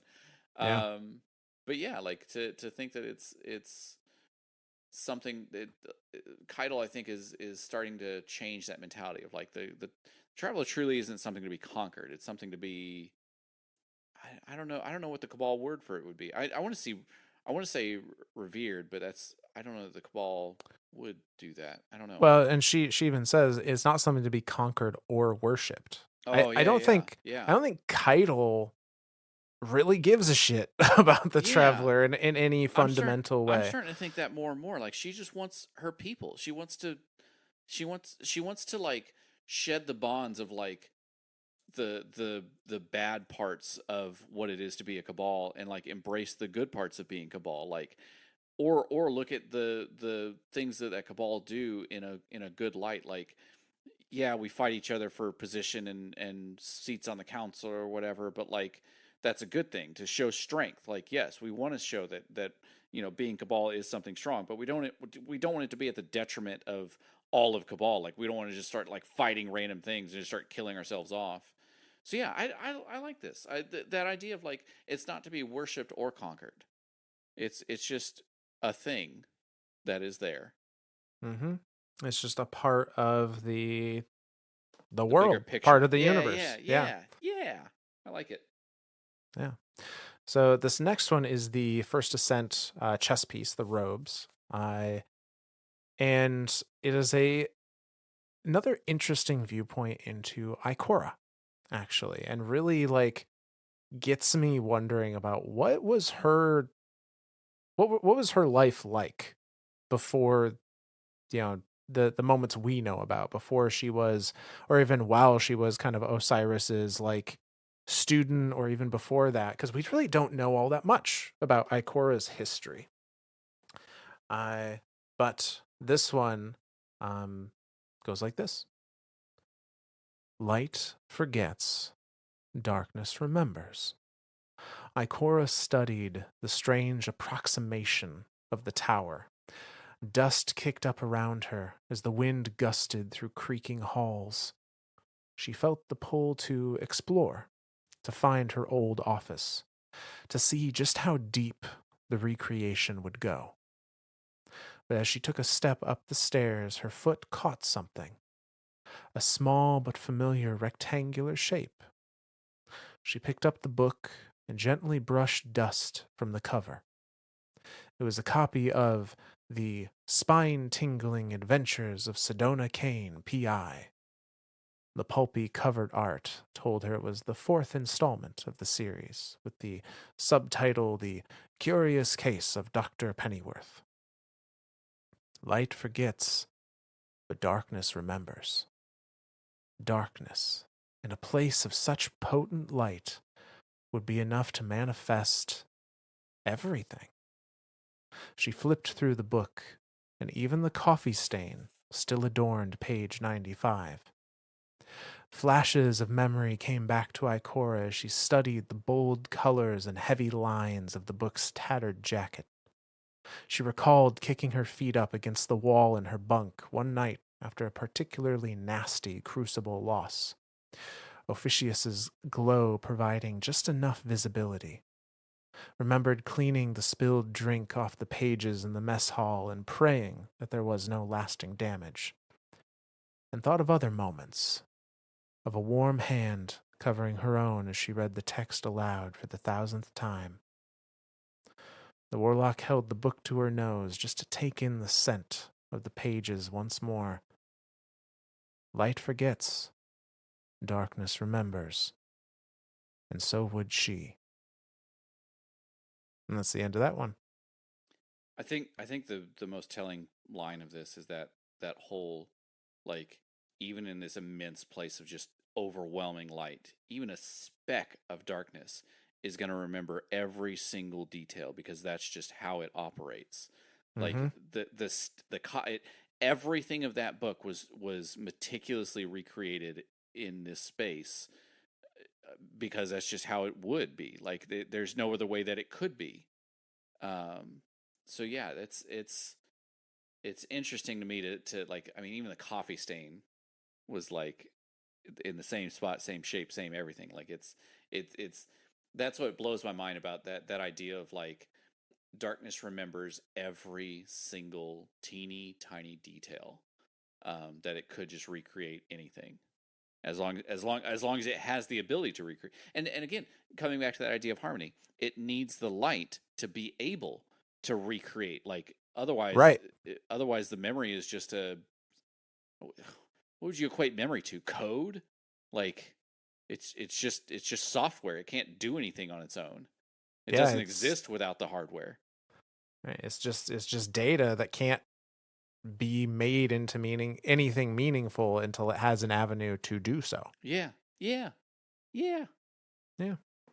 But this one just struck me as like it just gives a little glimpse of like Ikora has a whole life that we have no idea about. Right. You know. To think of her losing in the Crucible, I'm like, no, she's literally the most powerful warlock ever. Like bullshit. Right. Well, to think of that and like this idea of a young Ikora like in the mess hall with I just see a stack of paper towels like trying to, you know, blot at this book that's got coffee on it. I People walking by like, ha ha, look at the nerd right. reading her books. She's like, you sons of bitches. The idea that at some point there was somebody that she like was holding hands with as she was Yeah. reading this book aloud, presumably for them. Uh, and you know, there's a whole side to that character that we have not seen anywhere. Certainly not now. Ikora can have love too, Bungie. Let's let it happen. So, but yeah, just a unique little peek into that past that I kind of hope they expand on later at some point. I don't see why they wouldn't.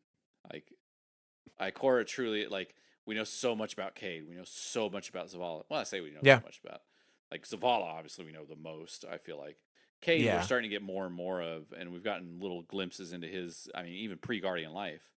right. Um, but yeah, Ikora really truly is that mystery. Like, He's very much a secret as of Yeah. yet. But the next piece of armor is the boots, the first descent boots. Um, and this one is based around Mithrax. And so this one goes like this: Light forgets, darkness remembers. Mithrax stood at the bow of the helm, watching as Zavala's ship vanished from view into the portal. That awful gateway pulsed and wavered, and though the helm was pointed straight at it, he was resolved in his decision. The notion of venturing inside the great machine was innately revolting. It reeked like a taboo as certain as cannibalism, as unthinkable as besmirching a house of worship. To enter the body of a deity would unquestionably defile it. He could find a way to support from afar. Surely that was plausible. Father, the Queen is asking for you. Ido saddled up next to him, and the two looked out over the great machine. It took up the entirety of the window, the center of all light, punctured by the oscillating violet of the portal. And Mithrax realized how small he felt alongside his daughter. I'm not going down there without you, she says. Mithrax holds back his shiver and confesses, to step inside feels like a transgression. And who made that rule? She says. Ever acute, ever wise. When Mithrax cannot answer, she continues, the traveler is in peril. So long as we can care, we are bound to enter and defend it. I have seen you still have fight in you, Father. Would that not be worse? To wage war at the very center of light. Only you can decide that, but I believe the traveler would want you to enter the portal. Why? His daughter puts a loving hand on his own. Because it knows you aren't there to hurt it. And that's the end of that one. I'm still like half and half on the idea that we're actually inside the Traveler. I'm still kind of on this like fence of like I feel like this is just a dimensional space. You know what I mean? Like it's not we're not actually inside the Traveler. I mean as I mean, I think I get what you're saying, but again, there is a point where we enter this position of if we're not going to trust anything they tell us, then we can't trust. Like then all of it's just out the window. You fair know, enough. Fair enough. like But it does. It the space that we're in, it just it I don't know. There's something about it that doesn't feel like it truly like how is it bigger on the inside? You know what I mean? well, Like I don't think the traveler, and I will agree in that. I don't think the traveler should be thought of as a physical container for something. Like okay. I I think what is inside the traveler is, a not even necessarily a pocket dimension, but like That's the way I'm it's one of thinking of the it as. it's one of those things of like how do you describe a metaphysical plane? Like That's how that. That's more what I think it is. Either metaphysical plane or a pocket dimension or something like that. Like I don't think we are physically inside that little round ball floating above the last city. I mean, no. I would say it's the same way like we've entered into a singularity. Like Sure. it is the same concept of, Yep. the distributary and whatnot. Yes. Um That is more what I'm equating this place to. yeah. Like we're not I don't think we're in the physical ball, but it's one of those things that like there's only so much you can really hone in on the like, well, there's no walls in here kind of thing before it's like, look, dude, what do you expect What do you from want? like, What do you want from yeah, me? Damn it! Yeah, no, I got you. And it's again like I can definitely respect that, and but it's again it's a hard. I feel like it's a hard thing to display in a video game, right? Like right. there's Well, only and so much space. I think it's probably true to say that the the only entry point to that space is within the traveler. Yeah. Like, That I will agree with. I definitely think, like, obviously that portal that is in front, that triangle space, is a physical barrier. That is a, right. but I think it might also be like a two part. Like, it is physical because it has to exist in our world, in our reality. Therefore, it has to follow our laws of physics. But once we cross that plane, that's like the event horizon of the black hole, right? Like, that's where Yeah. on the other side Yep. now it can be, like, we're now crossing out of this reality into a possible another reality, or a reality where, like, our rules of physics don't necessarily need to apply. So yeah, it's again, I don't think we're physically in, poking around inside the ball. Like, Right. Yeah. we're not, if we run far enough, we're not going to run into a wall or something like that. Like, but Yeah. And I don't yeah. think there is a physical inside the ball. Right, Like, right. yeah. That's more what I'm thinking of.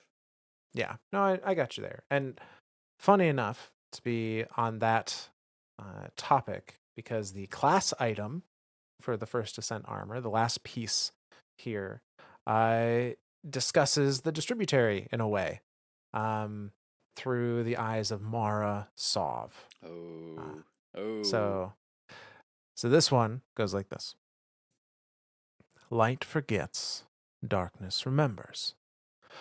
Mara Sov grits her teeth as she holds the helm steady, straining all the while to keep the portal open with her power, just long enough for the Guardian, Ikora, and Commander Zavala to slip through.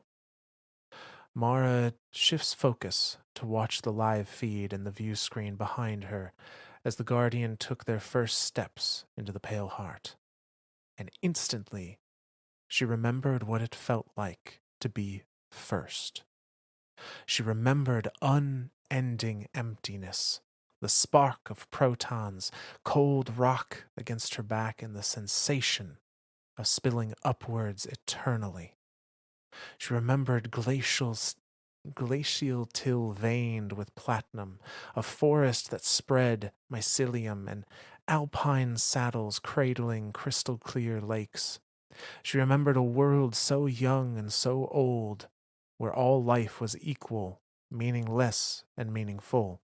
She remembered making that memory, that place, calling it awake from the cauldron of her own imagination and raising it into physical matter.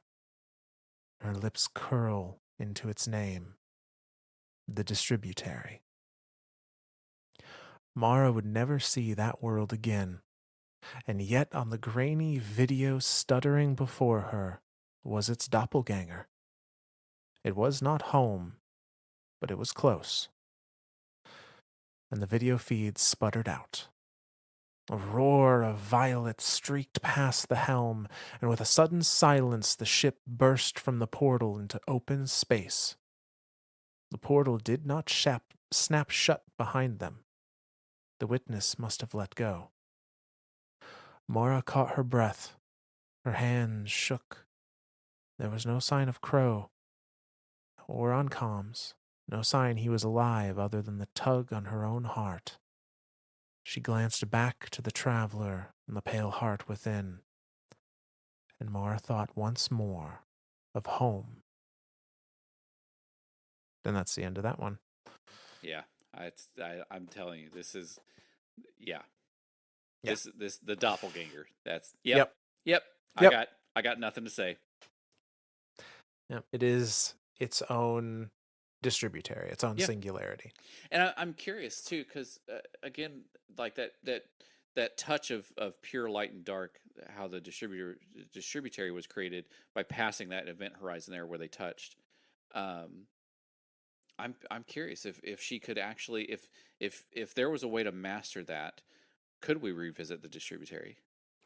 I think the issue is you would need to have some way of like because it's already been created, Right. right? Like, uh, in If another person, like, enters another singularity, they start thinking random thoughts. Now you've created a whole nother right, it's there's so many things that went into play in the first creation, or the creation of the distributary in the first place, that, like, how do you recreate those exact events to get to that exact point in what metaphysicality? Like in a zero space that doesn't exist unless you think it exists. Yeah, I think it's a case of unless you find the original entrance and traverse through it, it's Yeah, never going to be the same place. right. Fine. Man. So, and say with that, we've finished the armor. Woohoo! Yay.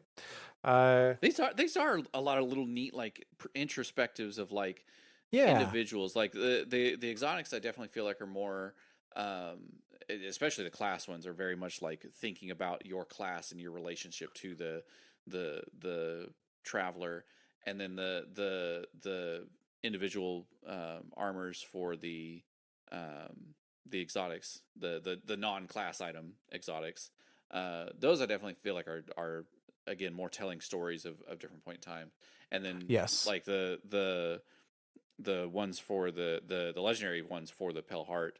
I like those. I really like those little like introspective things of like what are some of these high level figures thinking of as these events are unfolding in front of them. Yeah. So it's a fun little peek into some of the smaller stories going on amongst all the other big bombastic things. Keeps the So world feeling alive.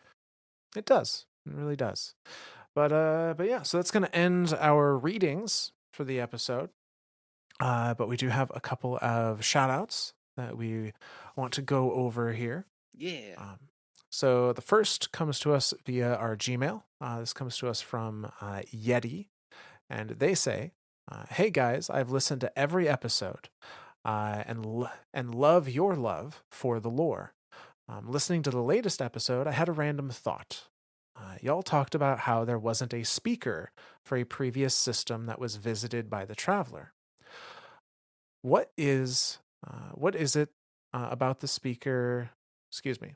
What is its because the visions the speaker are seeing is tied to the tether the traveler has to the veil, being in the same system. Okay, I think I understand what they're saying. Um, What if it's because? yes. What if the reason they can project these things to a speaker is because the veil is in the same system as them? I do like that. Uh, which is also why Mithrax would be the first known Elixni to start having visions Yep. while being in the Soul System. I look forward to hearing the percentage of toe being dipped in the water. Keep it up, guys. Merchandising. Merchandising. Gotta get those guardians paying for all the glimmer with shit. Yeah. Yeah, but this is an interesting idea that like there needed to be this s- some kind of like symbiotic relationship. These two I mean, needed that to be was, close enough to each other if you think about it, for everywhere the that to travel happen. went, that was the missing link. Now, the Like, one thing I do that may throw a wrench into this is the original speakers of humanity were prior to the collapse. So like but the oh, veil the veil wasn't wasn't there until the there collapse. at that Okay, yeah, time. yeah, yeah. No, I'm following you. Well, yeah, I don't know then, but that I mean, maybe I don't know. Yeah, I mean it is an interesting thought, and certainly it tracks that like the veil equals, mental abilities, psionic abilities, that kind of vibes with the like giving dreams to people. So I can definitely see why a connection would be drawn there. Do you think the K1 anomaly? I mean, this would be the other explanation too. The K1 anomaly being a dissenter, being something that was carved out of the witness and just cast aside. Do you think, but not carved out of the witness and cast aside, but not cut off completely? Because that's the thing Right. about the statues is they're imprisoned, but they're still part of the witness, so on a subconscious level. So I'm curious if there's a pull there that with that dissenter statue being in the same system might have something to do with like there's a level of darkness being kind of like funneled into our system, albeit we don't know about it. I don't know. Maybe. I do like that idea though of like the one missing factor would have been the veil in the same system. And again, the veil being memory, like being able to give memory form, is that harmony between light and darkness. So maybe, I don't know. Maybe. So the second shout out that we've got here also comes to us from our Gmail. And this one is from Steel Zealot. And they say, in this most recent episode about Micah 10 and the visions of the traveler, you guys theorized about the infection of the shard and possibly being connected to the darkness after Vanilla D2 campaign. It could lend credence to our innate ability to wield dark. Also, would give justified reason as to how the witness can commune with our player guardian. Is it known in game or lore wise that the witness is communicated with any other guardians during its time here? Could it also have had an effect on the previous observations on the end of the cutscene of Lightfall with the cracked glass scope? There's some things I had popping around my head that might carry some weight. Thank you for spicing up my work days. I mean, the darkness could be looked at as like a infection. Well, I think they're talking about the infected shard of the traveler that we like gained our Oh, powers yeah, yeah, from yeah, yeah, yeah. or And regained yeah, our powers from. because it could Eh, have been like touched by darkness, and then now we have Yeah. just a little bit of darkness in him. Okay, no, I'm following now. I'm following. I when I think of a shard of darkness, I instantly think of that piece that oh, what the hell is it called? Anyway, where we get strand from. The Yeah, yeah, ziggurat? yeah. No, not the ziggurat. No, no, no. The little piece that The then like crux, yeah, I think they're crux. called. There it is. Yeah. Yeah, yeah. That then that Varix has for a while, and then like Elsie comes over and like steals it from him in like the opening cutscene. But then like that's what Aramis is using to like give power to everyone. But it's like a Yeah. crux Yeah. coming out of a big crux. So yeah, yeah, yeah. That's what I was thinking of with Shard. But no, that idea of like an infected traveler piece that would be that connected to the light. Yeah, I think that's I truly think that's how we the Guardian can wield darkness, Yeah. is I, that I we might have think absorbed like a part of it from that. for sure. I don't know if it's because canonically guardians that did not regain themselves from the shard can still wield darkness. So it may not be, I think it's something that could be learned by anyone. I mean, look at Zavala, for Right, example. right. But perhaps we had a better and easier understanding of it because that there was that like innate level of acceptance already within us because of that. Well, and I think there's another part to this too. Thinking of Zavala, there's somewhere in the campaign where he's talking about like there's only a place where you, the Guardian, can go because you wield light and dark that Zavala couldn't go to because he lost his light when Targe was killed. I want to say it was I want to say that's how we got to where the witness was made. That could be, though Zavala is there. Zavala Like is there, as right? No, yeah, no, yeah.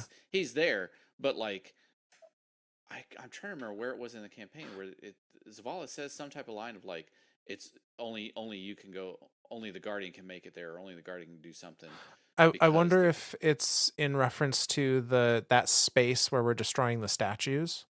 yes, I think that's what it's talking about because that's the actual space where the witness was made. Like the arena that we fight in front of it. I don't think that those are equated to the same space. Yeah, I think like that's where the entry point Yeah, yeah, yeah, yeah, for yeah, yeah, to yeah. enter that like Yep, subliminal space yep. is. But yeah. Yeah. And only those who have the harmony of light and darkness, those using prismatic, can enter that space freely without just being completely consumed. Yeah. Yeah. So, yeah, interesting thought. I do think there's some credence to this. Like we use 100%. this corrupted shard, and it may has gave us more than just the light back, though we didn't know it at the time. So, so no, thank you for that. But so that's gonna end our shout outs for this episode. But if you like what you heard, you want to support us in some way, go ahead and leave a review on your platform of choice or tell a friend that is lore inclined that might enjoy our stuff. If you feel strongly enough, feel free to leave a text review, or you can reach out to us Twitter at Myths and Stories, via our Gmail, mythsandstories@gmail.com, or we also have YouTube now, youtube.com/at Myths and Stories, and you may see yourself as a future shout out. Yeah. Let's see. Who should I thank this time? I don't know. Myth, I'm running out of thank yous for everything. There's so many thank yous to give out. You know what? Screw it. Thank you, Traveler, Hey? for being here to annoy us with weird wolf dreams, and yeah, and we're sorry you had to deal with being dissected alive, because that was creepy. Yeah, and I'm sure it sucked on your end too. Yeah, yeah, yeah. Good job staying alive. Appreciate it. So yeah, thank you, Traveler, for being the great big ball in the sky. That's it for me. You got anything, Myth? That's it. Alrighty. Well, then, from all of us lore nerds to all of you guardians out there, we'll see you next time. You found your people. Guardians do love their myths and stories.